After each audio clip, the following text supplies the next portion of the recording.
Donc, ce soir, on va parler d'un sujet super intéressant. Bonsoir, bonsoir, bonsoir, très cher business lover.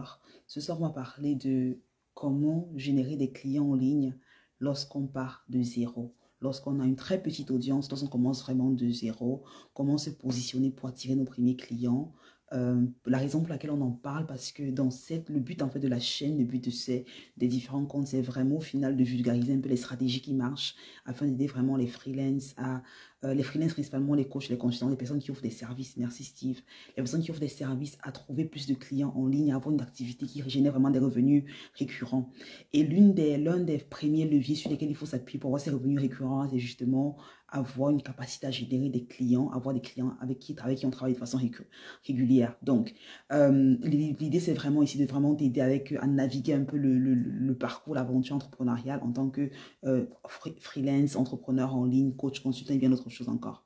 Donc, aujourd'hui, on va vraiment parler de comment les trois façons avec lesquelles tu peux avoir tes premiers clients en ligne. Si je commence tes trois prochains clients en ligne, tu es quelqu'un déjà expérimenté, comment les trouver en ligne si tu commences de zéro, même si tu n'as pas une audience existante. Alors ici, quand je parle de commencer de zéro, forcément, je présuppose que forcément ici, on a quand même déjà les compétences de base, l'expertise qu'on me vend, parce qu'en tant que freelance, forcément, il y a une expertise qu'on vend en échange d'un revenu récurrent que nos clients nous paieront tous les mois. Donc ici, on considère que l'expertise, au moins, on l'a déjà, mais on a des difficultés à trouver des clients qui nous payent de façon récurrente, des prix assez importants pour qu'on puisse vivre à temps plein de l'activité qu'on a déployée en ligne. Donc, comment est-ce qu'on fait pour y arriver?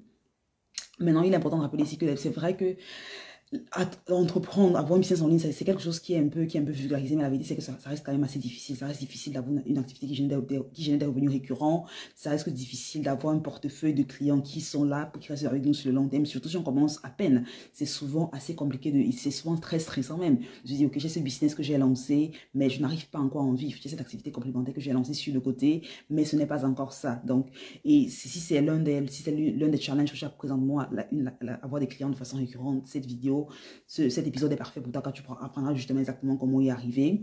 Il est important de rappeler ici également que pas besoin de commencer avec quoi que ce soit, pas besoin de commencer avec une audience ou un portefeuille important pour avoir le premier client, pas du tout. Ce qui est vraiment important, c'est de savoir comment se positionner. Dans la première stratégie de les trois qu'on va parler aujourd'hui, c'est déjà avoir dit ce qu'on fait. La plupart du temps, quand on commence à travailler, on commence à offrir une offre, un service, on n'en parle pas. On est un peu le secret le mieux gardé. On a même souvent la famille, les amis ont même du mal à savoir ce qu'on fait. Et c'est une grosse erreur que beaucoup de personnes commettent des fois. On se dit, ok, je vais pas parler de mon activité, je vais la garder secret parce que j'ai peur de ce que mes parents, ma famille, mes amis vont penser de ce que je fais. Voilà, je n'en parle à personne. Et c'est une grosse erreur parce que tout simplement, quand on se comporte comme ça, forcément, ça fait que dans notre environnement, dans notre entourage, on ne sait pas, mais pour avoir des personnes qui ont besoin de ce qu'on a à offrir, il pourra avoir des personnes qui ont besoin de la compétence qu'on a, il pourra avoir des personnes qui connaissent des personnes qui ont besoin de ce qu'on a à offrir en fait. Donc bien que l'ami du lycée ou la sœur ou la cousine peut ne pas avoir besoin de l'expertise qu'on a, il pourrait avoir quelqu'un qu'il connaît qui a besoin d'expertise qu'on a. Donc c'est important d'en parler à son réseau. Et là, je ne veux pas dire ici aller toquer ou envoyer des messages à tout le monde pour dire écoute, voilà ce que j'ai commencé et tout. Non, on peut le faire à travers. Aujourd'hui, on vient une ère où on est très digitalisé, avec les plateformes telles que Facebook, Instagram, voilà, même WhatsApp, on peut parler de ce qu'on fait, LinkedIn également, c'est un excellent réseau pour dire aux gens, écoute, voilà ce que je fais, voilà ce que je fais désormais, ainsi de suite, et vraiment en parler déjà de ce qu'on fait. Parce que si on connaît 100 personnes, par exemple, les 100 personnes forcément connaissent 100 autres personnes, il y a vraiment un effet de toile d'araignée qui se crée et ça permet vraiment d'étendre le réseau qu'on a. Donc c'est vraiment la première chose importante de parler, faire un peu du networking, faire un peu voilà, parler de ce qu'on fait à notre entourage afin de les inviter éventuellement à nous recommander des personnes qui ont besoin de ce qu'on a à offrir. La seconde chose qu'on va faire ici, c'est tout simplement identifier déjà exactement les personnes qui ont besoin du service qu'on a offert parce que je dis toujours, lorsqu'on est freelance, lorsqu'on est auto-entrepreneur, il est important de se rappeler qu'on est payé pour la compétence qu'on offre, on est payé pour l'expertise qu'on offre. Donc plus on aura vraiment une maîtrise de l'expertise en question et plus on pourra commander des prix élevés.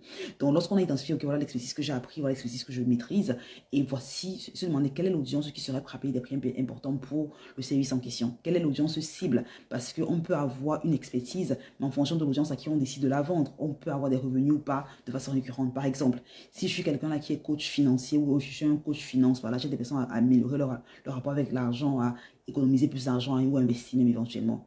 Si je peux décider de m'adresser à des étudiants qui ont, voilà, je me dis que je vais aider des étudiants à épargner plus dans le but de, voilà, de pouvoir, je sais pas trop, investir la fin d'année, où je me dis, d'accord, mon audience idéale en tant que coach en finance sera des travailleurs qui, voilà, qui ont à peine commencé leur carrière, qui veulent investir dans les premiers biens immobiliers, ainsi de suite, où je peux me dire, ok, ça va être, mon audience va être peut-être des personnes qui sont dans la retraite, qui ont déjà un bon pactole qu'ils ont accumulé au fil des années de travail, qui se demandent vraiment comment s'assurer que cet argent qu'ils ont accumulé là produira des retours pour leurs petits-enfants et pour leurs arrière-petits-enfants en fait. Donc, en fonction de l'audience à qui je m'adresse, le besoin sera différent. L'étudiant, par exemple, qui est à peine en train de commencer à gagner son argent des premiers jobs et tout ici et là, forcément, lui, il sera moins enclin à investir dans mon coaching parce que bon, il pourrait investir éventuellement, mais la capacité financière qu'il aura investi forcément sera plus limitée comparé à, voilà, aux jeunes professionnels qui travaillent depuis 3 ans et qui a déjà un revenu consistant qui génère.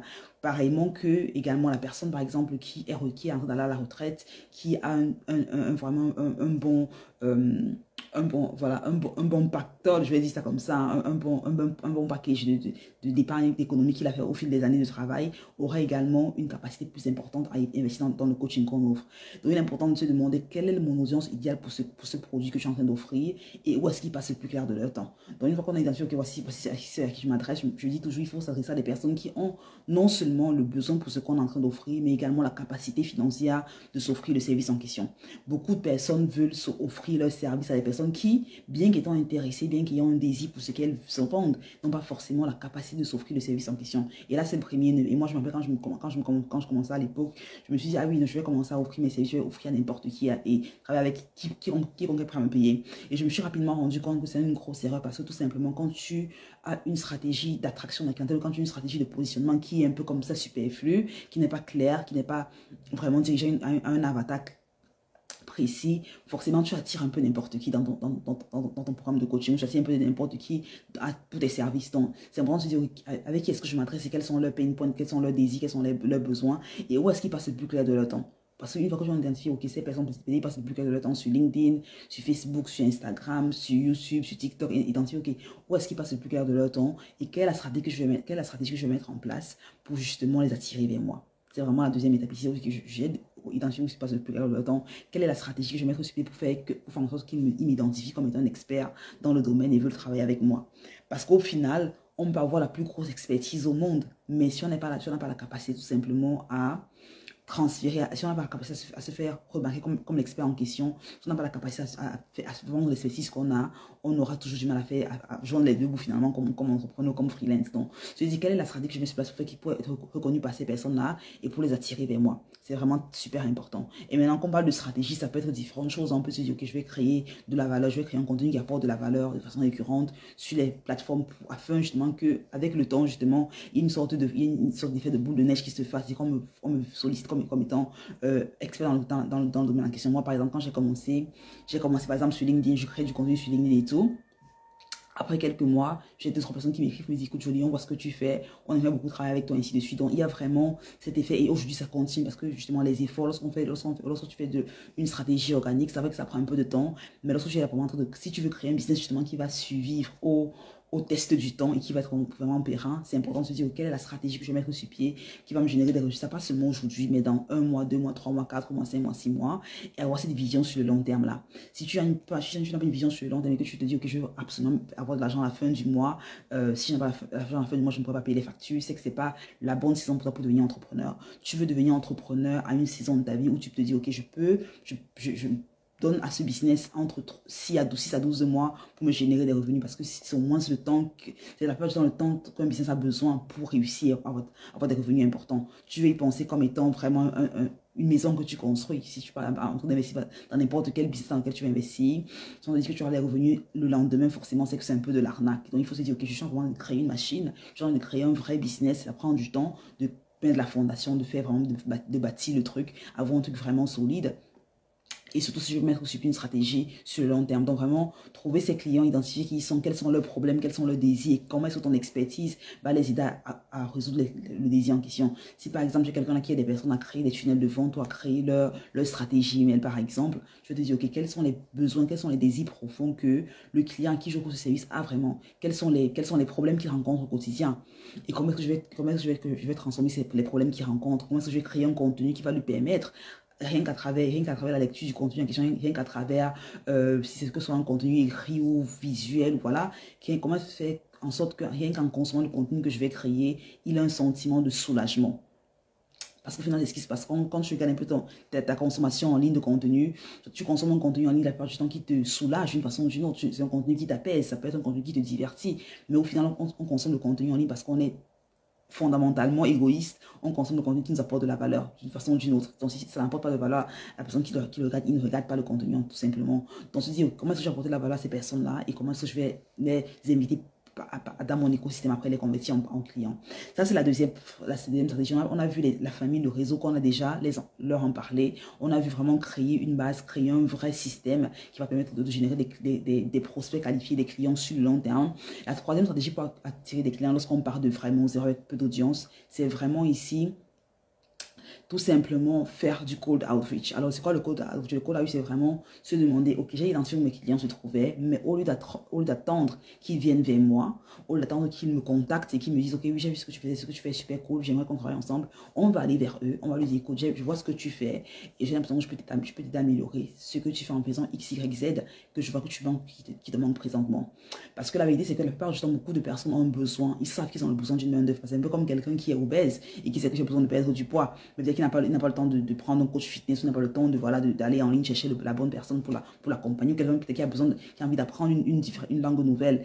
Quelqu'un, par exemple, pour mon boulot, j'ai besoin d'apprendre l'anglais pour mon boulot, mais je n'ai pas forcément le temps de prendre un coach en anglais, je ne sais pas avec qui me tourner et tout. Si cette personne a forcément rencontre quelqu'un qui va lui dire, écoute, voilà, je peux te coacher en anglais, voici comment ça se passe, et ainsi de suite, il sera plus enclin lorsqu'il a forcément fait une étude, tout se dit, ok, oui, pourquoi pas travailler ensemble. Donc, il est important de se dire, ok, la stratégie de outreach consiste vraiment à se dire, ok, au final, je veux aller vers des personnes qui ont un intérêt pour ce que j'ai offert et je vais leur montrer clairement comment est-ce que ce que j'ai apporté est différent, comment est-ce que ce que je fais est différent, comment est-ce que ce que je fais est meilleur que ce qu'ils ont pour le moment, comment est-ce que je peux vraiment leur apporter de la valeur. Et ça, c'est très important parce qu'au final, tu es employé comme freelance, comme entrepreneur, comme coach, comme consultant, comme ce que tu veux. Si tu offres un service en ligne, tu es employé au final pour résoudre un problème et la capacité que tu auras à résoudre le problème de façon pertinente, de façon excellente également, fera que les clients viennent vers toi automatiquement. Tu deviendras comme un aimant pour des clients. Donc, c'est quelque chose d'assez magnifique qui se produit. Donc, il faut surtout comprendre, ok, quels sont les manquements, à la capacité que tu auras identifié également les manquements que les clients ont présentement et littéralement créer des solutions, des parcours spécifiques pour ces clients-là. Et te dire, ok, voilà comment je peux vous aider à aller de la situation A à la situation B en tel nombre de temps, en tel nombre de mois. Et voilà exactement quoi ça va ressembler de travailler avec moi. Et à envoyer justement ces différents types de contacter, je sais pas, 15, 10, 20 personnes par jour et leur dire voilà ce que je peux vous apporter. Au final, à la fin d'un mois, à la fin de 2 mois, tu auras définitivement les personnes qui vont venir de temps pour te dire oui, d'accord, ce que tu m'as dit est assez intéressant, quelles sont les modalités pour travailler avec moi. Donc, c'est aussi vrai, c'est pas magique, c'est vraiment une stratégie assez effective pour trouver ton premier client si tu n'as pas d'audience, si tu commences de zéro. Donc, je conseille vraiment d'implémenter les 3 stratégies en même temps parce que l'une n'est pas meilleure que l'autre. Les 3 stratégies sont sur le court terme. On parle ici à nos familles, amis, on a la stratégie sur le moyen terme, on va parler ici on va créer, on va faire du code out, on a vraiment la stratégie sur le long terme, on fera beaucoup plus ici du inbound marketing, on va créer du contenu, on va apporter de la valeur sur une plateforme, ça peut être, on choisit une au départ, on reste dessus, ça peut être Facebook, Instagram, TikTok, YouTube, bref, on choisit une plateforme sur laquelle on se sent confortable et on commence à créer du contenu dessus pour attirer l'audience vers nous et pour les convertir par la suite en clients. Donc voilà un peu les trois stratégies. Ce que j'aimerais dire sur la troisième, c'est que forcément c'est très important lorsqu'on contacte des personnes avec la stratégie du cold outreach, de la prospection à froid, d'avoir des messages qui sont personnalisés. Parce que une erreur très commune que beaucoup de personnes commettent, c'est de contacter des personnes comme ça avec des messages voilà, qui vont balancer à tout le monde, qui n'ont pas de personnalisation quelconque. Et c'est une grosse erreur justement parce que tu veux ici personnaliser les messages que tu envoies, t'assurer justement que c'est un message qui parle au prospect, qui parle vraiment de ses pain points, de ses problèmes et de la valeur ajoutée que tu vas lui apporter dans son business. Donc voilà un peu. Et surtout, comment est-ce que tu es différent des autres personnes avec qui il a travaillé? Comment est-ce que ton expertise pourra vraiment l'aider atteindre la vision du business qu'il veut créer. Donc voilà un peu les trois étapes, les trois stratégies que je vais mettre en place si tu veux littéralement avoir ton premier client dans les 30-60 prochains jours, même si je commence absolument de zéro. J'espère que tu as eu de la valeur ce soir. Le but, c'est vraiment au final de partager ces messages parce que je me rappelle quand je commençais au départ en 2020 comme freelance en ligne, j'étais totalement perdue. Et le premier client, ça m'a pris probablement quoi, 2-3 mois pour trouver mon premier client. Et c'était vraiment des mois, même plus en fait, je pense que ça m'a pris au moins 4 mois pour trouver mon premier client. Et c'était vraiment des mois pleins de stress parce que je m'étais licenciée, j'étais en mode ok, je suis entrepreneur à temps plein, je fais mon propre truc et tout. Et ça a été très peu difficile que je m'y attendais parce que voilà, je voulais justement tout faire toute seule et je ne voulais pas forcément investir en moi, investir dans un mentor, investir dans un coach pour apprendre des stratégies pour réussir. Et je regardais justement des vidéos comme ça à gauche et à droite et malheureusement les vidéos que je regardais n'étaient pas pleines de valeur et je me suis dit forcément c'est important de partager après parce que une fois qu'on a réussi dans n'importe quel domaine, dans quelques domaines qu'il soit, c'est important de rendre après, d'apporter un maximum de valeur à ceux qui aspirent à aller où on est parti, où on est en train de cheminer. Donc voilà un peu. Voilà un peu l'épisode et l'idée c'était vraiment au final de te rappeler également que trouver ton premier client comme freelance au final n'est pas, bien que challenging forcément, ce n'est pas difficile. Une fois que tu as le premier client, tout change, ta confiance en toi change, ta confiance en toi change, la confiance en tes capacités également change, la vision que tu as de ton business également change, tu deviens quelqu'un de totalement différent lorsque tu as ton premier client. Tu te dis waouh, c'est vrai, c'est réel, si j'en ai eu un, je peux en avoir 10, si j'en ai eu 10, si j'en ai 10, je peux en avoir 100, la limite vraiment devient toi, tu deviens ta seule limite en fait. Donc c'est vraiment ce que je voulais partager ce soir et surtout, ne sois pas, je pense qu'à un moment donné, il y a forcément beaucoup de pensées limitantes qui vont t'empêcher ici ou qui vont te faire penser que tu n'es pas assez bon, pas assez qualifié, assez prêt pour te lancer, mais ce sont des pensées limitantes qu'il est important d'éteindre, qu'il est important de, voilà, de tout simplement aplanir parce qu'elles seront toujours présentes et si tu ne fais pas un effort constant et conscient de les décrocher de ton cerveau, forcément elles vont te freiner, elles vont te retarder pendant des mois, des années.